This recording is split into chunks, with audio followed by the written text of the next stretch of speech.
पता नहीं ऊपर वाले ने किस मिट्टी से बनाया मुझे। लड़की देखते ही आउट ऑफ कंट्रोल हो जाता हूँ। अजीब सा फितूर चढ़ने लगता है तन बदन में।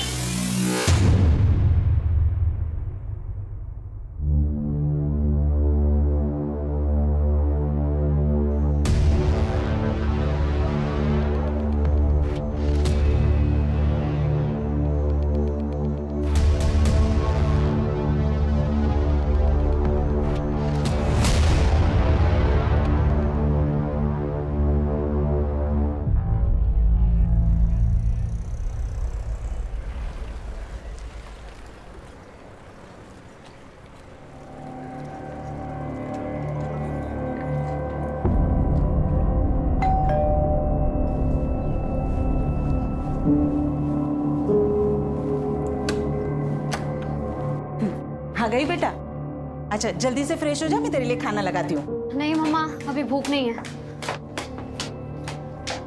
दीप्ति बेटा, क्या हुआ? बहुत परेशान दिख रही है। कुछ नहीं पापा, बस थोड़ा सा थक गई हूँ।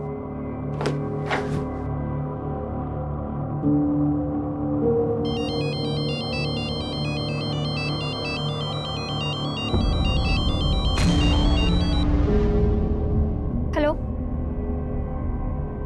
हेलो, अरे तुम कुछ बोल क्यों नहीं रहे हो? देखो, तुम जो कोई भी हो ना, ये हरकतें करना बंद कर दो, वरना बिल्कुल अच्छा नहीं होगा।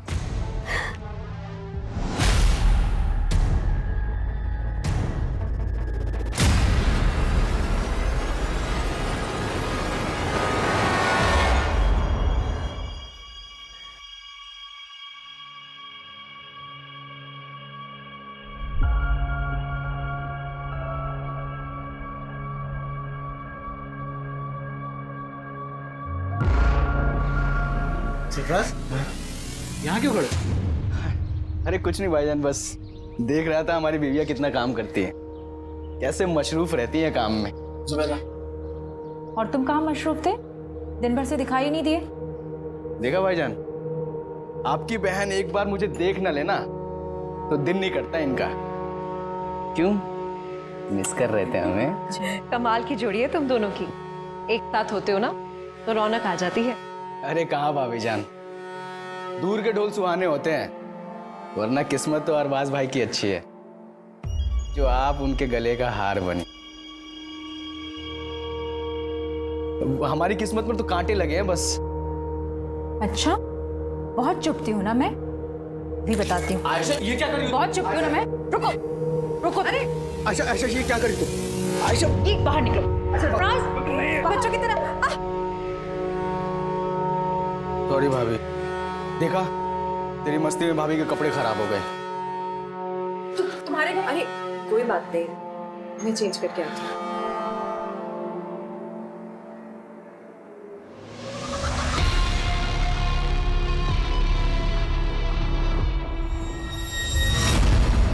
हाँ मम्मी, हाँ बस ऑफिस से निकल गई हूँ। ध्यान से आना। मम्मी आप ज्यादा टेंशन मत लीजिए। अच्छा मम्मी एक बात बताना, वो राजन मेरा लैपटॉप रिपेयर करके दे गया? नहीं, तेरा लैपटॉप तो नहीं आया। अरे कितना बड़ा झूठा है, मुझसे तो कह रहा था दोपहर तक रिपेयर करके घर पहुंचा दूंगा। चलो मैं जाके देखती हूँ। भैया समता नगर। हाँ।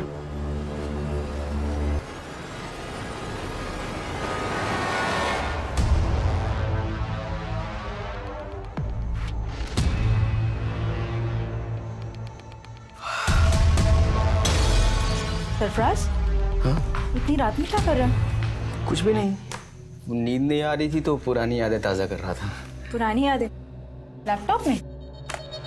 आयशा ये क्या कर रही हो तुम? मैं शादी की वीडियो देख रहा था यार अपनी। आज तो हमारी शादी की वीडियो देख रहे थे ना, मैं भी देखती हूँ। तुम बिल्कुल ही पीछे पड़ जाती हो। शादी का वीडियो देख रहे थे या किसी की सुहागरात? कुछ भी। हाँ, अच्छा, ये सब बोल के मूड बनाया जा रहा है ना, फैमिली प्लानिंग है ना। छोड़ो सरफराज, जब भी तुम्हारे पास आने की कोशिश करता हो तुम दूर कर देती हो मुझे। क्यों? माँ नहीं बनना है या फिर बोर हो गई हो तुम मुझसे? तुम ना एकदम टू मच हो। चलो जल्दी से स्माइल दो। चलिए फिर।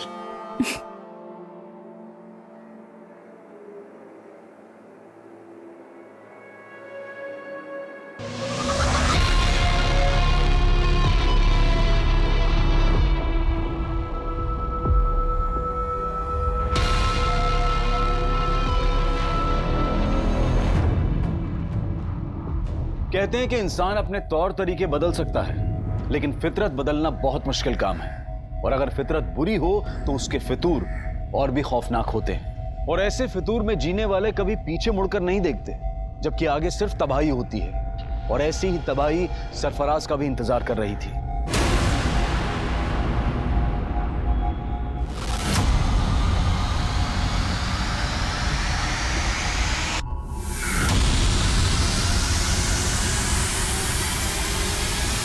लेकिन वो फितूर नहीं मरा था जो इंसानी दिमाग से सोचने समझने की ताकत छीन लेता है। मरने वाला सरफराज भले ही बदनाम था, लेकिन मारने वाला एक अरसे तक गुमनाम था।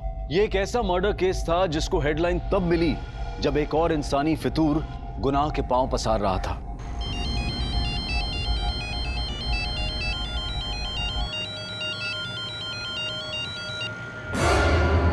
भैया जरा आराम से चलाइए आप।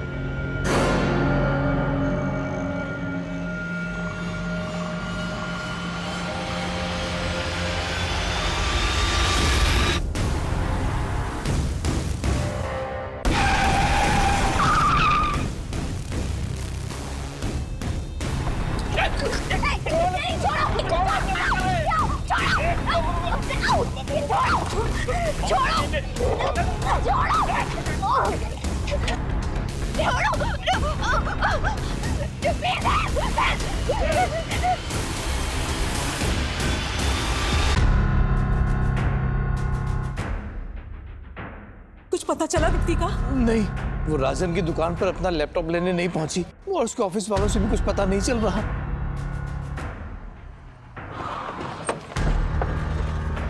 सर मैंने ही फोन किया था आपको।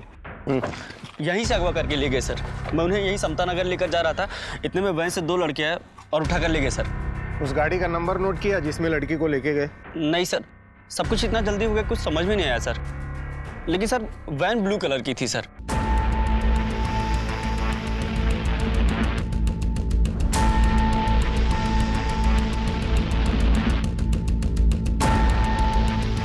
दीप्ति किडनैपिंग केस देखते ही देखते इतना बड़ा बन गया था कि केस तुरंत क्राइम ब्रांच को सौंप दिया गया।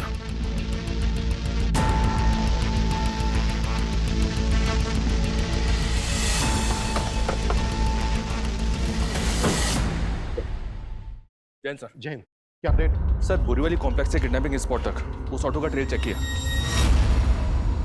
जहां जहां सीसीटीवी मिला वहां उस ऑटो के पीछे वैसी कोई ब्लू वैन नहीं दिखी सर।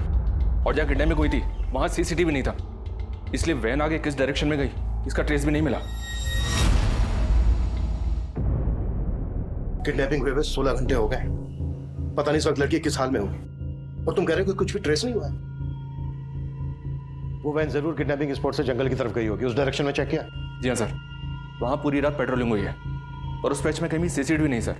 और ज्यादातर स्ट्रीट लाइट्स खराब पड़े। मैं मानता हूँ क्रिमिनल्स इन बातों का फायदा उठाते हैं, लेकिन हम ये एक्सक्यूज नहीं दे सकते। पता है ना मीडिया में कितना बवाल हो रहा है। सर जिस लड़की की किडनैपिंग हुई थी उसकी पहचान पता चल गई है। कल देर रात एक दीप्ति नाम की लड़की की मिसिंग कंप्लेंट फाइल हुई थी और ये दीप्ति उसी एरिया में रहती है जहां से किडनैपिंग हुई थी। सर मैंने ऑटो वाले को इस लड़की की फोटो दिखाई तो उसने कहा कि वही लड़की है जो उसके ऑटो से किडनैप हुई थी।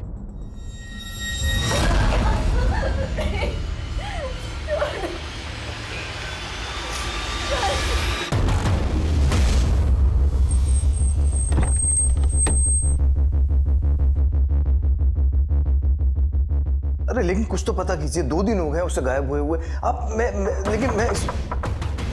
आपको कॉल करता हूँ थोड़ी देर में। क्या दीप्ति किडनैप हुई है? आपको किसी तरह की कोई फिरौती का कॉल आया? नहीं सर। किसी पर शक है आपको? सर एक लड़का दीप्ति को काफी दिनों से परेशान कर रहा था। कौन लड़का?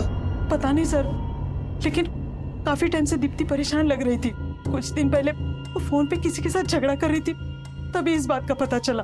देखो तुम जो कोई भी हो ना, ये हरकतें करना बंद कर दो, वरना बिल्कुल अच्छा नहीं होगा।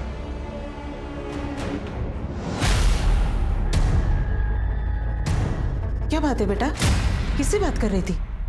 मालूम नहीं मम्मा कौन है, आए दिन मुझे ब्लैंक कॉल करता रहता है और आजकल तो मेरा पीछा करना भी शुरू कर दिया है। और मम्मा आज तो उसने हद ही कर दी। मतलब इतना सब कुछ दीप्ति के साथ हो रहा था तो आप लोगों ने पुलिस कंप्लेन क्यों नहीं की? यही गलती हो गई सर। पता नहीं था कि दीप्ति के साथ।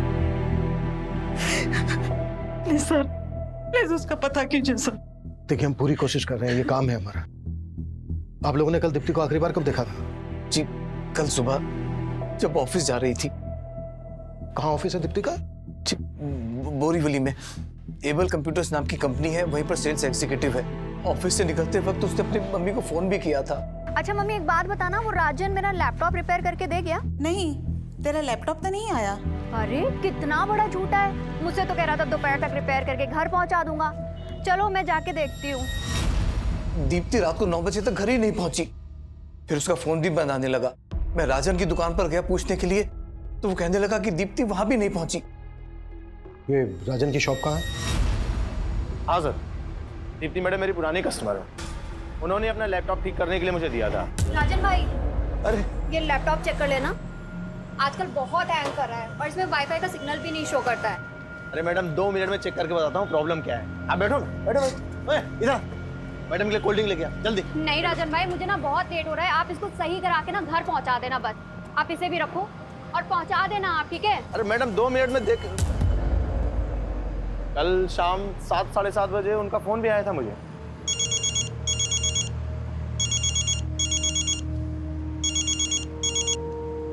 दीप्ति मैडम मैं आपको ही फोन करने वाला था। राजन भाई, लैपटॉप रिपेयर हुआ या नहीं हुआ? हाँ बिल्कुल रिपेयर हो गया है, लेकिन मैं पहुंचा नहीं पाया।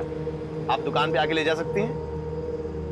चलो ठीक है, फिर मैं ही आकर ले जाती हूँ। लेकिन फिर वो आई नहीं। रात में उनके पापा आए थे, दीप्ति को लेके काफी परेशान थे। दीप्ति की किडनैपिंग तो यहाँ पास में ही हुई थी, तुम्हें इस बारे में कुछ पता नहीं चला? नहीं सर, मुझे तो आज सुबह ही पता चला इस बारे में। दीप्ति ने इसको बताया था कि वो इसकी शॉप पर आ रही है और किडनैप हो गई। इसकी बैकग्राउंड चेक करो और पता करो कि इससे कनेक्टेड किसी आदमी के पास ब्लू कलर की वैन है क्या, जिसमें दीप्ति किडनैप हुई।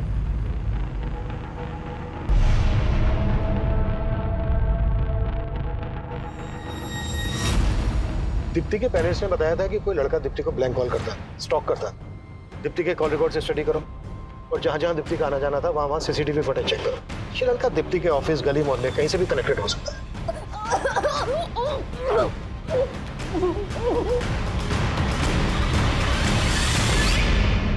अरे भाई साहब कमाल करते हैं आप भी।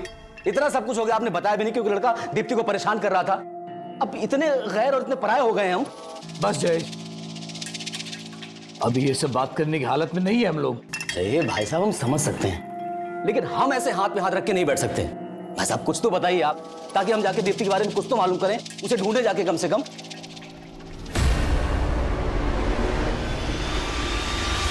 दीप्ति के किडनैपर्स तक पहुंचने के लिए दीप्ति के ऑफिस, घर, मोहल्ले हर जगह पूछताछ की जा रही थी, लेकिन दीप्ति को सही सलामत ढूंढने की पुलिस की कोशिश अब नाकाम हो गई थी।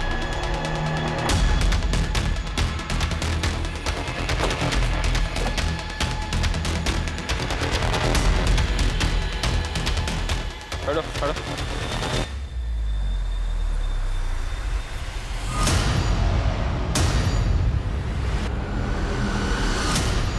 हालत देखकर तो लग रहा है सर इसके साथ रेप भी हुआ है।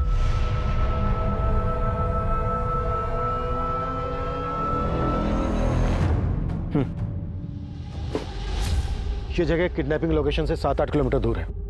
आसपास पता करो, शायद किसी से उस ब्लू कलर की वैन के बारे में पता चल जाए जिसमें दीप्ति किडनैप हुई थी।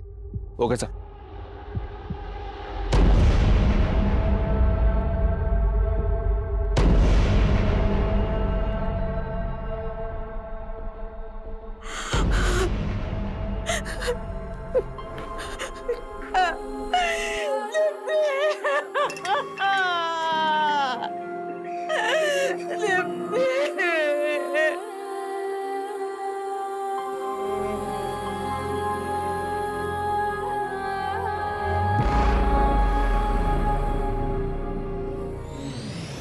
इस लड़के को जानते हैं आप लोग? नहीं सर, क्या इसी लड़के ने? संकेत नाम है इसका नंबर हमें दीप्ति के कॉल रिकॉर्ड्स में है। इनफैक्ट ये अपने 2 अलग-अलग नंबर से दीप्ति को कॉल करता था। सर एक मिनट, मैंने इस लड़के को ही देखा है।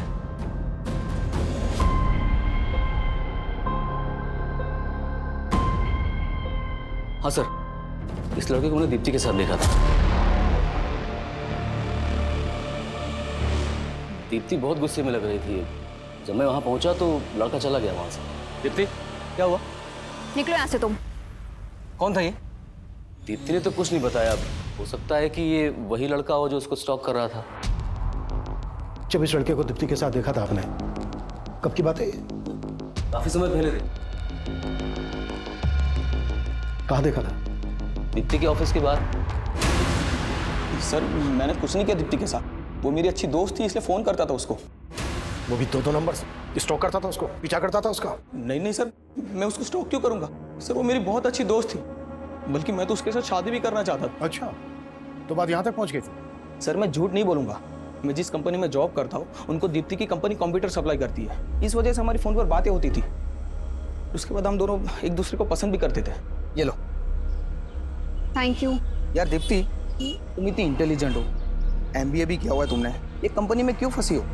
तुम्हें तो बहुत अच्छे जॉब ऑफर्स मिल सकते हैं। फंसी नहीं हूँ संकेत, मैं ना बस सही मौके का इंतजार कर रही हूँ। सही मौका मिलते ही मैं सीधा अब्रॉड। सच में? और जॉब के अलावा क्या सोचा है तुमने? मतलब? मुझे नहीं पता कि तुम कैसे रिएक्ट करोगी, but I really like you. क्या तुम भी मुझसे? सर पसंद तो वो भी मुझे करती थी, पर सर दीप्ति शादी करने के लिए तैयार ही नहीं थी।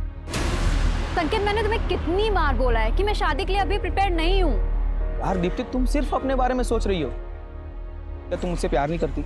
यार बार बार वही सवाल। मैंने बोल दिया, अब मुझे इस टॉपिक पर कोई बात नहीं करनी है संकेत। सर उसके बातों से मेरा फोन उठाना ही बंद कर दिया, इसलिए मैंने दूसरा नंबर लिया था और उसको कॉल करता था मैं। हेलो, अरे तुम कुछ बोल क्यों नहीं रहे हो? सर एक दो बार उसने फोन उठाया, लेकिन मैं बात करने की हिम्मत जुटा नहीं पाया, और जब बात करने की कोशिश की तो और ज्यादा नाराज हो गई थी। हेलो। हेलो दीप्ति, कैसी हो तुम? तुम मुझे इतने दिनों से ब्लैंक कॉल कर रहे हो? नहीं दीप्ति, मैं तो बस तुम्हें। बस करो, तुम्हारी फितरत ना मैं बहुत अच्छी तरीके से जानती हूँ, और अब मुझे दोबारा फोन मत करना। सर मैं तो बस उसको एक बार मिलना चाहता था, लेकिन उसका कोई जवाब ही नहीं आया। और जब तेरी ये समझ में आया कि वो तुझे अवॉइड कर रही है, तो ये बात तेरे से बर्दाश्त नहीं हुई, इसलिए तूने दीप्ति को किडनैप किया और उसके बाद उसका रेप किया और मर्डर कर दी। सर क्या बात कर रहे हैं आप? मैं सच बोल रहा हूँ, मैंने उसके साथ कुछ भी नहीं किया, मैं कसम खाता हूँ। जब तुमने उस लड़के को दीप्ति से झगड़ते हुए देखा तब मुझे क्यों नहीं बताया? उस दिन तो बड़ी बड़ी बातें कर रहे थे, अब मुझसे ही पूछ रहे हो कि लड़का कौन है? अरे भाई साहब, अगर तब बता देते ना तो बड़ी मुसीबत हो जाती। अच्छा ठीक है, आज बता रहे हैं तो क्या आप सुन रहे हैं? क्या कहना क्या चाहते हो तुम? भाई साहब कहना ये चाह रहे हैं कि आप दीप्ति को अच्छी तरह से जानते थे, वो कैसी थी। अगर तब बोलते ना तो कहते कि मेरी लाइफ में ताक झांक कर रहे हो। देख लिया ना आपने, आप लोगों से कितना छुपाती थी वो। खबरदार जो मेरी बेटी के बारे में कुछ बोला तो वो अब नहीं रही है। और नहीं भाभी जी, मेरे कहने का मतलब ऐसा नहीं था। तुम्हारा सब मतलब समझती हूँ मैं। मुझे ये बताओ कि तुम दीप्ति के ऑफिस के पास क्या करने गए थे? सर दीप्ति की पोस्टमार्टम रिपोर्ट के मुताबिक पहले दीप्ति को ड्रग्स देकर बेहोश किया गया, फिर उसका रेप किया गया। ये तो दीप्ति की लाश देखकर लग ही रहा था। Cause of death suffocation.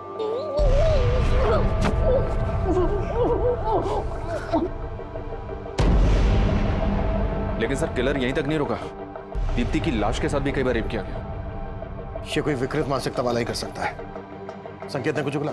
नहीं सर, लेकिन हाँ सर, किलर ने दीप्ति की बॉडी से अपना DNA भी वाइप आउट कर दिया। दीप्ति को 2 लोगों ने किडनैप किया था। अगर संकेत दीप्ति की किडनैपिंग में शामिल है तो उसका कोई दूसरा साथी भी होगा। एक काम करो, संकेत को जाने दो और नजर रखो इस पर, और पता करो कि संकेत से कनेक्टेड किसी भी आदमी के पास ब्लू कलर की वैन है। और सर इसके अलावा राजन के बारे में एक बात पता चली है। राजन पे तकरीबन 1 साल पहले एक लड़की ने मोलेस्टेशन का चार्ज लगाया था। केस स्ट्रॉन्ग नहीं था, इसलिए छूट गया। इसे देखकर ही लग रहा था कि आदमी ठीक नहीं है। लेकिन सर फिलहाल इसके बैकग्राउंड में ऐसा कोई नहीं मिला है जिसके पास कोई ब्लू कलर की वैन हो। 1 मिनट। हाँ अभिषेक बोलो। सर राजन के बारे में पूछताछ की तो राजन का एक हेल्पर गिरीश सामने आया है, तो उसके पास राजन का एक लैपटॉप भी है। सर ये राजन भाई का लैपटॉप है जिसमें राजन भाई ने वो लड़कियों की गंदी गंदी तस्वीर रखी है सर।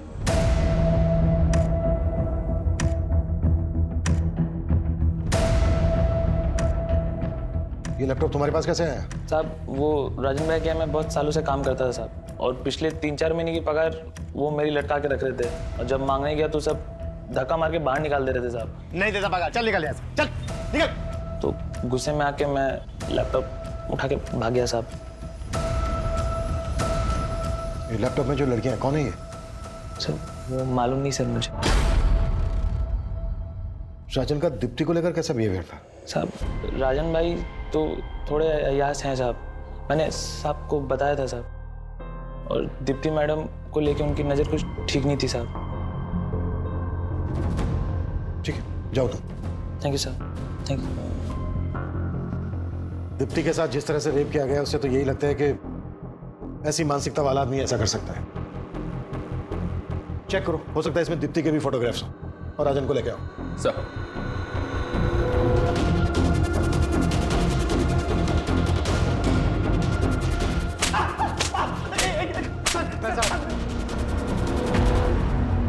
दीप्ति ने आखिरी कॉल तुझे किया था, और सीधे सीधे बोल, दीप्ति के रेप और मर्डर में तेरे साथ दूसरा कौन शामिल था? सर मैंने कुछ नहीं किया है, आपको जरूर कोई गलत फहमी हो रही होगी। तेरे लैपटॉप में जो न्यूड पिक्चर्स हैं किन लड़कियों की हैं? मेरे लैपटॉप में? मेरा कौन सा लैपटॉप? अरे वही लैपटॉप जो गिरीश तेरी दुकान से लेके भागा था।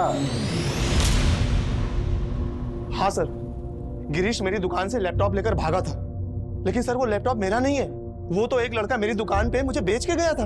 अच्छा, तो कहानी सोच क्या है? सर मैं सच बोल रहा हूँ, एक दिन एक लड़का उस लैपटॉप को लेकर मेरी दुकान पे आया था और मुझे बेच के गया था।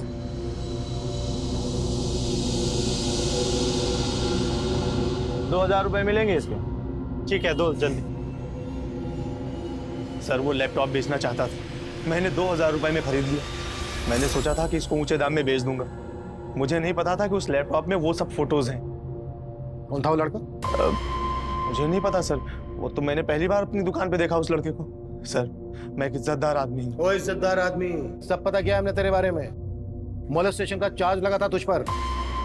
वो तो झूठा आरोप है सर मेरे ऊपर, मैं सच बोल रहा हूँ। ऐसे नहीं उगलेगा ये।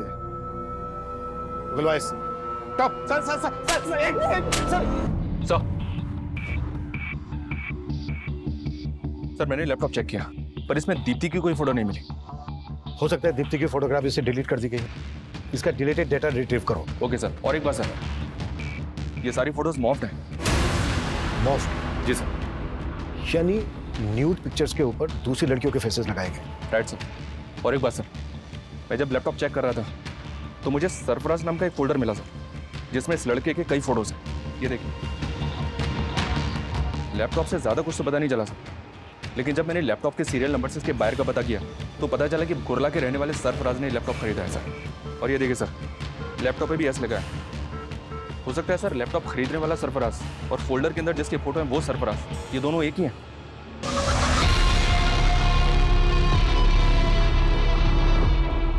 पॉसिबल है।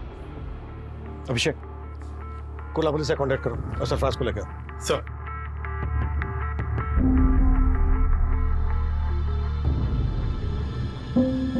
आयशा चलो घर में गरम चाय। सूरी,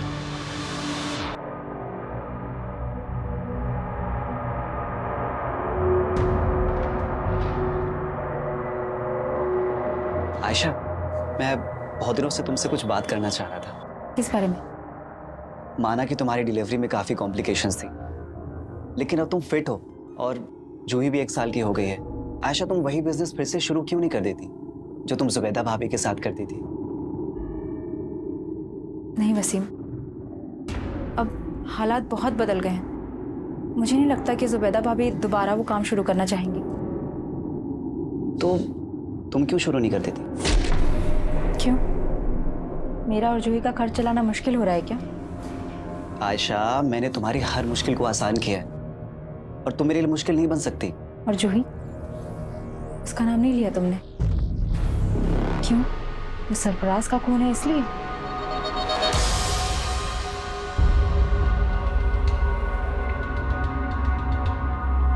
जिस लड़के ने तुझे लैपटॉप बेचा, ये वो?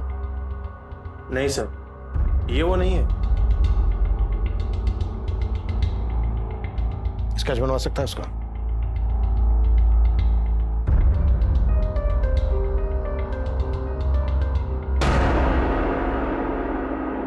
हाँ, वो लड़का कुछ कुछ ऐसा ही दिखता था। 2,000 रुपए मिलेंगे इसके। ठीक है, दो। दीप्ति का जहाँ जहाँ आना जाना था वहाँ की मैंने सीसीटीवी फुटेज चेक करने के लिए बोला था। क्या अपडेट है उसका? सर हमने दीप्ति के फोन के लोकेशन के हिसाब से ऐसे कई एरियाज की फुटेज निकलवाई है, लेकिन सर फुटेज काफी ज्यादा है। फुटेज ज्यादा है तो ज्यादा आदमी लगाओ चेक करने के लिए। फुटेज में जहां जहां दीप्ति स्पॉट रही है वहां पर उसको स्टॉक करने वाला भी हो सकता है, और वो संकेत, राजन, सरफराज कोई भी हो सकता है, या फिर ये स्केच वाला भी हो सकता है, जिसका पता लगाना है। जी सर। दीप्ति की हत्या हुए अब 10 दिन बीत चुके थे, लेकिन दीप्ति के हत्यारे की तलाश में अब पुलिस को सरफराज से जुड़े ऐसे राज पता चलने वाले थे जो इस केस को और भी उलझा देने वाले थे। सर मैंने कुर्ला पुलिस से कांटेक्ट किया तो मालूम चला कि सरफराज पिछले 1.5 साल से लापता है। लापता है?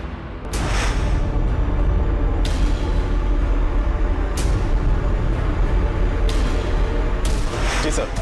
1.5 साल पहले सरफराज की मिसिंग कंप्लेंट उसकी बीवी ने दर्ज करवाई थी, लेकिन कुर्ला पुलिस सरफराज के बारे में कुछ पता नहीं लगा पाई और यह केस पिछले 1.5 साल से अनसॉल्व्ड है। 1.5 साल से? ऐसा क्या इस केस में कि पिछले 1.5 साल से सॉल्व नहीं हुआ? सर मैंने ये केस स्टडी किया। इस केस के ऊपर कुछ खास काम नहीं हुआ था, बस इस विलास नाम के आदमी के ऊपर शक जताया गया था क्योंकि इसने सरफराज को आखिरी कॉल किया था, लेकिन सर इसके खिलाफ बाद में कुछ मिला नहीं तो इसे छोड़ना पड़ा। 1.5 साल पहले सरफराज गायब होता है और 1.5 साल के बाद ये लड़का सरफराज का लैपटॉप राजन की दुकान पर भेजता है। दीप्ति राजन को लास्ट कॉल करती है और राजन की दुकान पर जा रही होती है। बीच रास्ते में ही दीप्ति का किडनैप हो जाता है, उसका रेप और मर्डर कर दिया जाता है। दीप्ति का रेप और मर्डर केस सरफराज के केस से जरूर ताल्लुक रखता है। सरफराज और इस स्केच वाले लड़के के बारे में पता लगाने के लिए हमें विलास और सरफराज से ताल्लुक रखने वाले सभी लोगों से मिलना पड़ेगा।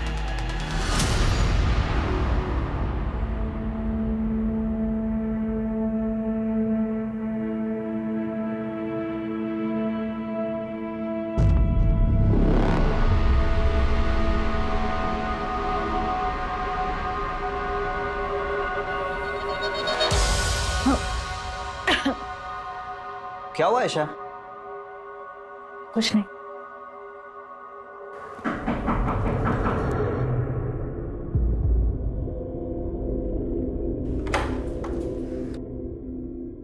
जी? आयशा। जी हाँ। मैं inspector Abhimanyu Jindal, crime branch. हमें आपके पति सरफराज के बारे में आपसे कुछ बात करनी है। सरफराज? पूरे 1.5 साल बाद सरफराज के बारे में? पूछिए, क्या पूछना है? हमें आपके पति सरफराज का लैपटॉप मिला है। सरफराज का लैपटॉप कहाँ? और सरफराज? ढूंढ रहे हैं हम उसे। दरअसल सरफराज का लैपटॉप दहीसर में दुकान पर बेचा गया और जिसने बेचा तो ये लड़का है। आप जानती हैं इसको? नहीं। सरफराज के लैपटॉप में हमें कुछ लड़कियों के फोटोग्राफ्स मिले हैं। उनके फेसेस कुछ न्यूड पिक्चर्स के साथ मॉर्फ किए गए हैं। दहीसर के जिस एरिया में सरफराज का लैपटॉप बेचा गया, रिसेंटली उसी एरिया में दीप्ति नाम की लड़की का रेप और मर्डर किया गया। जानती हैं आप दीप्ति को? कभी आपने देखा था सरफराज के साथ इसे? जी नहीं, मैं इस लड़की को नहीं जानती, लेकिन मैं इतना ज़रूर जानती हूँ कि सरफराज के लैपटॉप में बहुत सारी लड़कियों के फोटोग्राफ्स थे, लेकिन मैंने कभी किसी लड़की के न्यूड फोटोग्राफ्स नहीं देखे।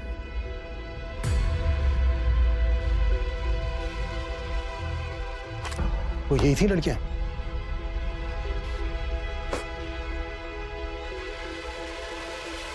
नहीं, मैं इनमें से किसी को नहीं जानती, लेकिन हाँ, सरफराज से ज़रूर जानना चाहती थी कि ये लड़कियां कौन थी, कौन है ये लड़कियां, और इनके फोटोग्राफ्स तुम्हारे लैपटॉप में क्या कर रहे हैं सरफराज? अच्छा, इसीलिए तुम उस दिन अपना लैपटॉप मुझे नहीं दे रहे थे, है ना? चुप क्यों हो? बोलो सरफराज। मेरा पास्ट, तुमसे शादी करने से पहले ये सारी लड़कियां मेरी लाइफ में आई थी एक एक करके। मैं सबसे प्यार करता था। फिर मुझसे शादी क्यों की? क्योंकि मैं इन सबके प्यार में नाकाम हो चुका था। मैं नहीं चाहता कि हमारा रिश्ता नाकाम हो। इतना सब जानते हुए भी मैंने सरफराज को माफ कर दी, लेकिन वो भरोसे के लायक ही नहीं था। एक दिन वही हमें छोड़कर चला गया। लेकिन सरफराज की मिसिंग कंप्लेंट लिखवाते वक्त ये बातें तो आपने बताई नहीं। क्योंकि मुझे उम्मीद थी कि एक दिन वो लौटकर जरूर आएगा। मेरे पेट में उसका बच्चा था, लेकिन ना तो उसे मेरी परवाह थी, ना ही अपने बच्चे की। अगर वसीम ना होते, ना तो आज मैं जिंदा होती, ना ही मेरी बच्ची। वसीम?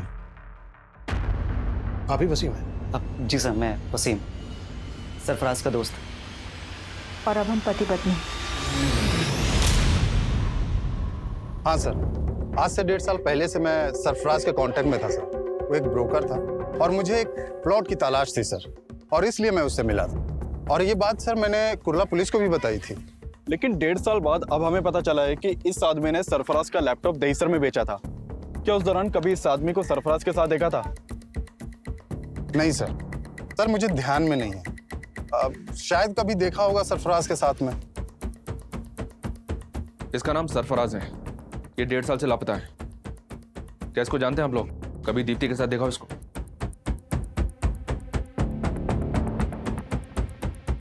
और इसको? जी नहीं सर। तो क्या इन दोनों ने? ऐसा शक है हमें। शक करने की वजह तो है, जिस तरह से सरफराज के गायब होते ही आयशा और वसीम ने शादी कर ली, उससे तो यही लगता है कि सरफराज खुद से गायब नहीं हुआ है, बल्कि सरफराज को गायब किया गया। आदमी के लैपटॉप में इतनी सारी लड़कियों की न्यूड पिक्चर्स, तूने डिलीट किए बिना अपना लैपटॉप क्यों बेचा?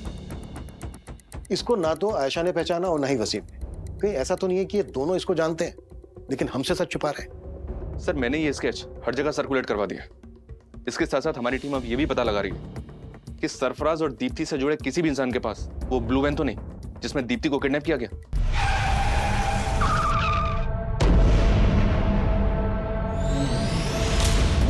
सरफराज के लैपटॉप में जितनी भी लड़कियों के फोटोग्राफ्स हैं, हमें उन सबकी पहचान पता करनी होगी।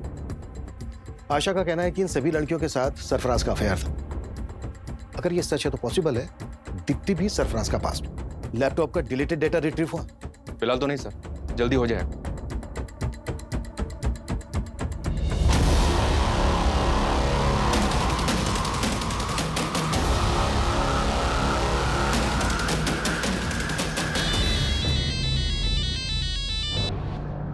हेलो भाभी जान, कैसी हैं आप? आयशा, तू? लगता है अब तो आपने मेरा नंबर भी डिलीट कर दिया अपने मोबाइल से।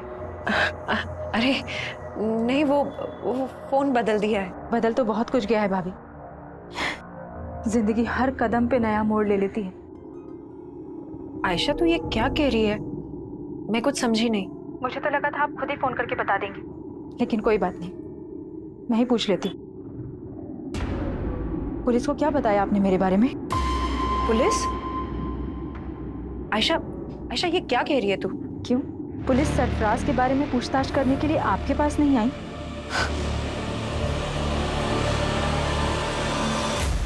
सर, हमने दीप्ति के ऑफिस के बाहर की पिछले 2 महीने की कई सीसीटीवी फुटेज चेक की। उनमें से कई फुटेज में दीप्ति संकेत के साथ दिखाई दे रही है, लेकिन सर फुटेज में संकेत दीप्ति को स्टॉक करता हुआ नहीं दिखाई दे रहा। लेकिन दीप्ति को लगता था कि कोई लड़का उसको स्टॉक करता था, पीछा करता था उसका।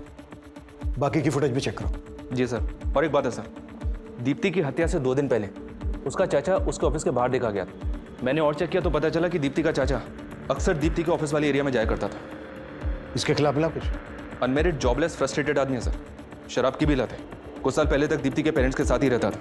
दीप्ति के फादर इसकी आदतों से परेशान थे, इसलिए इसे अलग कर दिया। जयेश घर में अपना हिस्सा मांग रहा था सर, और दीप्ति घर बेचने के खिलाफ थी। हाँ सर, ये बात सही है कि जयेश चाहता था कि मैं घर बेच दूं और उसे उसका हिस्सा दे दूं। लेकिन दीप्ति ये नहीं चाहती थी कि ये घर बिके। चाचा, आप किस मुंह से अपना हक मांग रहे हैं? दीप्ति, हम दोनों भाइयों के पीछे मुड़ने की जरूरत नहीं है तुझे। क्यों? क्यों ना बोलूं? आप भूल गए जब आपको बिजनेस करना था आपने 10 लाख रुपए का लोन लिया था और आपका बिजनेस तो ठप हो गया। उसकी किस्तें किसने चुकाई? मैंने और पापा ने। तू हद से ज्यादा नहीं बोल रही है? हाँ? क्यों? आप भी हद में कहाँ रहते हैं? काम आपको आता नहीं है और नशा आपको छूटता नहीं है। अपने हद में रह जयेश, वो जो बोल रही है वो सही बोल रही है। तो आपको कभी लगा नहीं कि जयेश ऐसा कुछ? सर, माना कि जयेश से हमारी बनती नहीं है, लेकिन वो ऐसा नहीं कर सकता। ये ऐसा समझ सकते हैं सर, लेकिन मुझे किसी पे भरोसा नहीं। मेरी बेटी को किसी दुश्मन से कम नहीं समझता था वो। साहब, मुझे मालूम था भाभी जी मुझे बख्शेंगे नहीं, लेकिन मैं इतना गया गुजरा नहीं हूं कि अपनी भतीजी के साथ ये सब। तो फिर उसके ऑफिस के पास क्यों मंडराता था? दीप्ति की हत्या से 2 दिन पहले भी तू वहां देखा गया, क्यों गया था? मैं तो बस उससे मिलके बताना चाह रहा था कि मुझे मेरा हिस्सा मिल जाए और रास्ते में ना आए। काम नहीं है साहब, पैसा नहीं है, काम नहीं है, पैसा नहीं, लेकिन तेरा दोस्त उमेश तो तुझे पैसे दे रहा था ना, कर्जा दे रहा था ना तुझे, और रोज पे रोज तुझे दारू भी पिला रहा था। कहीं ऐसा तो नहीं है कि उसको खुश करने के लिए तूने दीप्ति को? पैसा कुछ नहीं है सब, मैं सच कह रहा हूँ। जो भी है वो तो तेरा दोस्त गल देगा, और तो भी।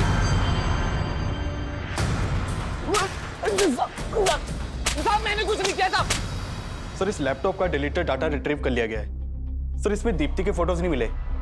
ये देखिए, एक दूसरी लड़की के न्यूड फोटोज मिले। मतलब इस लड़की के फोटोग्राफ्स मॉर्फ नहीं किए गए? नहीं सर, ये फोटोज मॉर्फ नहीं किए गए, बल्कि ओरिजिनली ऐसे ही खींचे गए हैं।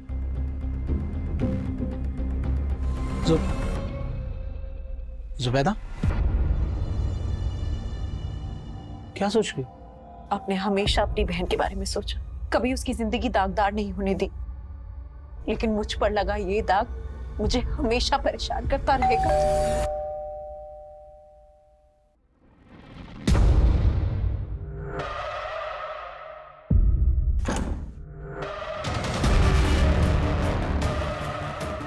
एक दूसरी लड़की के न्यूड फोटोज मिले हैं। मतलब इस लड़की के फोटोग्राफ्स मॉर्फ नहीं किए गए? आप कुछ बोल क्यों नहीं रही? सरफराज के लैपटॉप में आपके ये फोटो होने की कोई तो वजह होगी। वजह थी, सरफराज अय्याज था, गलती हमारी भी थी। मैंने बिना जाने बिना परखे अपनी बहन की शादी उसके साथ करवा दी, और उसके बाद उसको पड़ोस में ही घर दिलवा दिया। फिर वो मेरी बीवी पे ताक झांक करने लगा।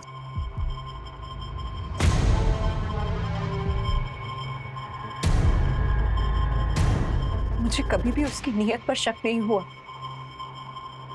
मैं और आयशा तो मिलकर एक साथ अच्छे से काम कर रहे थे, काम बढ़ भी रहा था, लेकिन फिर अचानक मुझे माइग्रेन का प्रॉब्लम हो गया।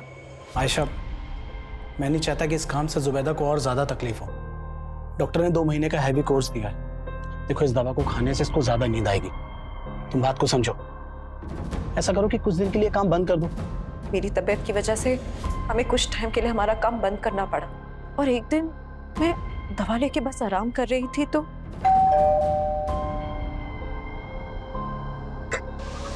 हाय भाभी। क्या हुआ? आपकी तबीयत ठीक नहीं है?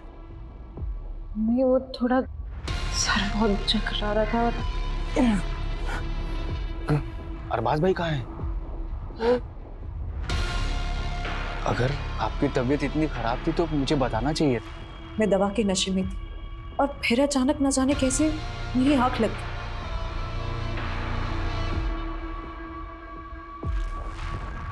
और फिर उसने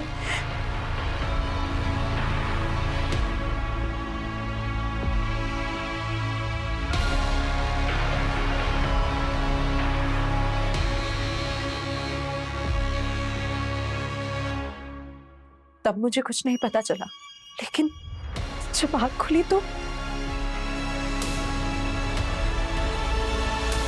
फिर अरबाज घर वापस आए तो मैंने उन्हें सब कुछ बता दी। मैं तो उसी वक्त पुलिस के पास जाना चाहती थी, लेकिन इन्होंने मना कर दिया।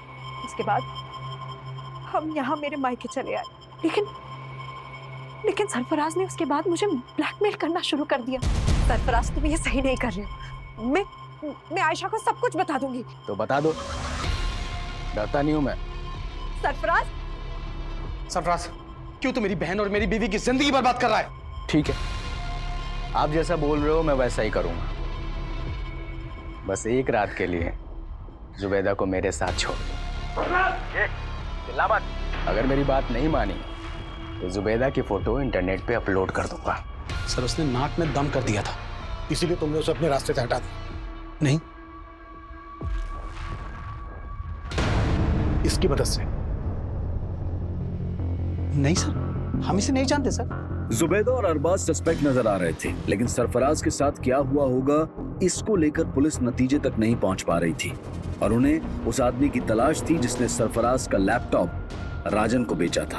वहीं जुबैदा के अलावा सरफराज के लैपटॉप में कई लड़कियों के आपत्तिजनक फोटो थे, और पुलिस एक एक करके हर लड़की को आइडेंटिफाई कर रही थी, लेकिन उनमें से ज्यादातर लड़कियों का कहना था कि वो सरफराज को ठीक से जानती तक नहीं थी। पुलिस के मन में बार बार ये सवाल उठ रहा था कि 1.5 साल पुराना वो केस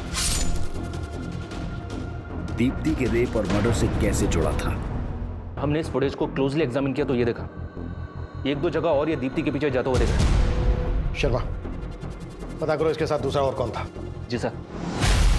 सर मैंने कुछ नहीं किया था सर, मैंने क्या किया सर? सब पता चल गया है हमें। तू ही दीप्ति को स्टॉक करता था, पीछा करता था उसका। और हमने तेरे उस मैकेनिक दोस्त नरेश के बारे में भी पता लगा लिया, जिसके गैरेज की ब्लू कलर की वैन में तुम दोनों ने मिलकर दीप्ति को किडनैप किया।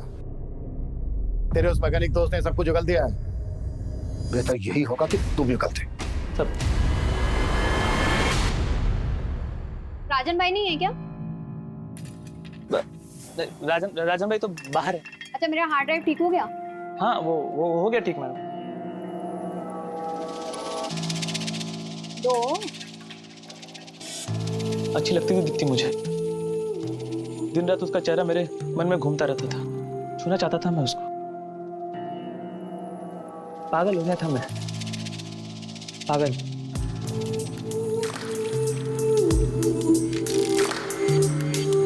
प्यार करता था मैं उससे। अगर मैं उसको ये बात बोलता तो कहीं नहीं मानती। मेरे को मालूम था उस दिन वो राजन भाई की दुकान पे आने वाली। आप दुकान पे आके ले जा सकती हैं। अपने दोस्त का प्लान बना के उठा लिया उसको।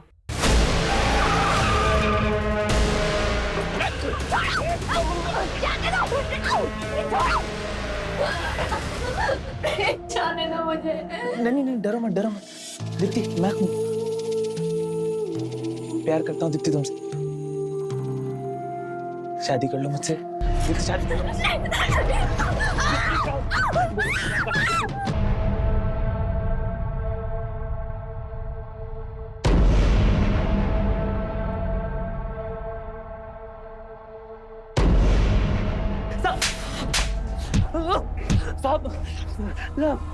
मरते दम तक तू उसका रेप करता रहा और मरने के बाद भी बोलता है प्यार करता था। बेटा साले, और इतना कुत्तों की इसकी चीखें पुलिस स्टेशन के 1 किलोमीटर दूर तक सुनाई देनी चाहिए।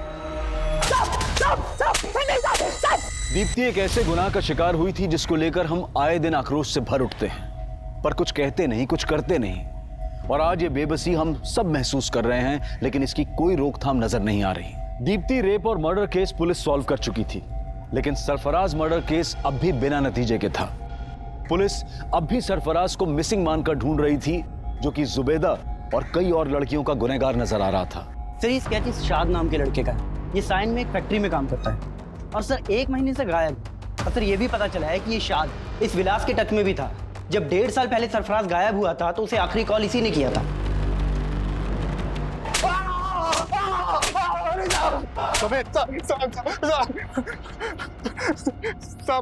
साथ मेरा दोस्त था साहब, और वो लड़का मेरे स्टोर रूम में रखा हुआ था साहब। बिना पूछे मुझसे उठा के ले गया और उसे भेज दिया साहब। तो शाद इस वक्त कहाँ है? आपने उसका स्केच दिखाया था ना, मैं डर गया था साहब, मैंने उसे गांव भेज दिया। तो तूने और शाद ने मिलकर सरफराज को गायब किया था? नहीं साहब, शाद ने कुछ नहीं किया साहब। तो फिर कौन मिला हुआ था तेरे साथ? कहाँ है सरफराज? क्या किया उसके साथ?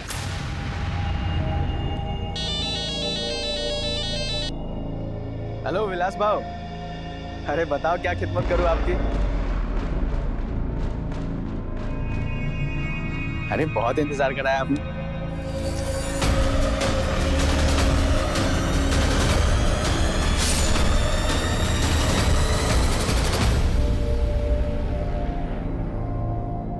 लैपटॉप निकाल ले उसका, निकाल जल्दी। फिर मैं और यूसुफ मियां ने सरफराज की बॉडी को गड्ढे में डालकर ढक दिया और सब लैपटॉप लेके घर आ गए। सरफराज ने जब मेरी बेटी जुबैदा के वो गंदी फोटो खींचे तब वो मेरे दामाद के साथ मेरे घर सूरत आ गए। मेरी बेटी की तरह मैं भी चाहता था कि हम पुलिस के पास जाए, मगर मेरा दामाद नहीं माना। अगर हम पुलिस के पास गए तो हमारी बहन की जिंदगी बर्बाद हो जाए। अरे कैसे बातें कर रहे हैं आप? बात समझिए। अब अगर पुलिस के सामने अगर ये बात आई तो हमारी बड़ी बदनामी होगी। अभी पुलिस नहीं, मैं फिर भी खून के घूंट पी के रह गया। लेकिन जब उसने मेरी बेटी की फोटो इंटरनेट पे डालने की धमकी देनी शुरू की तब मैं खुद गया उसे समझाने, उसकी मिन्नतें करने। खुदा से डर बेटा, वो फोटो डिलीट कर दे। अपनी बेटी दे दे, सिर्फ 1 रात के लिए। राज, तू ये सही नहीं कर रहा है, समझा? चले, क्या जो करना कर ले। विलास को तो मैं काफी दिनों से जानता था। बहुत सारा कर्जा लेकर रखा था उसने मुझसे। और तुमने उसको बोला कि अगर वो तुम्हारा साथ देगा तो तुम उसका सारा कर्जा माफ कर दो। मैंने जो भी किया अपनी बेटी के आबरू बचाने के लिए किया और मुझे उसका जरा भी अफसोस नहीं है। जुबैदा के पिता यूसुफ ने कहा कि उसे अपने किए का कोई पछतावा नहीं है और हमारे समाज और हमारे आसपास शायद ऐसे कई लोग होंगे जो शायद ये सोचते होंगे कि सिर्फ सरफराज ही क्यों, अगर दीप्ति के गुनहगार गिरीश का भी सरफराज जैसा ही अंजाम होता तो शायद गलत नहीं होता। हाल ही में हमारे देश में ऐसा बहुत कुछ हुआ जहां महिलाओं के साथ गलत करने वालों को सूली या गोली, किसी भी तरह से इंसाफ दिलाने की मांग उठ रही थी। लेकिन इंसाफ के मामलों में जज्बात और फितूर से नहीं बल्कि कानूनी प्रक्रिया से ही फैसलों तक पहुंचना चाहिए। अगर जुबैदा का पति अरबाज पहले से ही पुलिस की मदद लेने का फैसला कर लेता तो जुबैदा के पिता की बेबसी का फितूर उन्हें आज कटघरे में लाकर खड़ा नहीं करता। अब मैं अनूप सोनी आपसे विदा लेता हूं, फिर मुलाकात होगी क्राइम पेट्रोल सतर्क के ब्लैक हेडलाइंस अध्याय में एक और नए केस के साथ। और याद रखें, क्राइम और आपके बीच में सिर्फ इतना फर्क है कि आप कितने सतर्क हैं। सतर्क रहें, सुरक्षित रहें। जय हिंद।